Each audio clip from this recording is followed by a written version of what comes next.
de nouvelles révélations de Reporters sans frontières sur l'exploitation des téléphones portables et les auditions ont mis au jour de nouveaux éléments incriminants de très poids.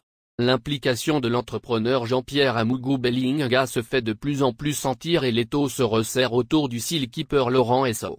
L'enquête conjointe entre la gendarmerie et la police progresse rapidement.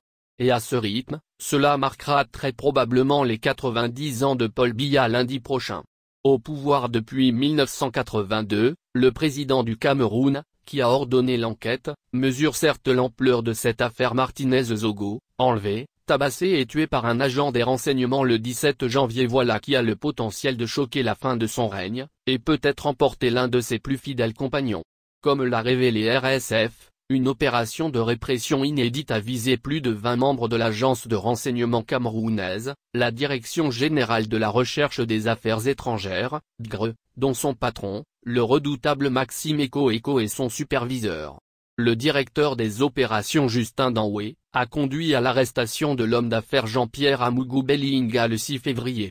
Selon des propos confiés à RSF, le rôle du magnat camerounais, le propriétaire du journal L'Anecdote et de la chaîne Vision 4, en tant que principal commanditaire des crimes contre le directeur d'Amplitude FM a été confirmé. Les témoignages de 6 membres de l'équipe commando, principalement recrutés à l'extérieur de Yaoundé, corroborent le témoignage de Justin Danoué, dont nous avons révélé l'incroyable contenu. La présence de Jean-Pierre Amougou Bellinga sur les lieux du crime est également étayée par ces preuves et d'autres.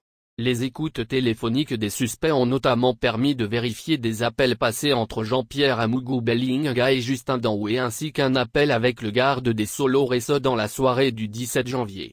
Face à un grand nombre d'éléments incriminés, reconstituer les événements attendus de ces derniers jours ne semble plus être une priorité pour les enquêteurs selon les informations obtenues par RSF. Il veut s'en remettre autre nouvelle preuve accablante, toujours selon des sources très proches de l'enquête, des traces d'un versement de 35 millions de francs CFA, environ 53 000 €, que Jean-Pierre Amougou Bellinga aurait dû envoyer à Justin Danoué ont été retrouvés.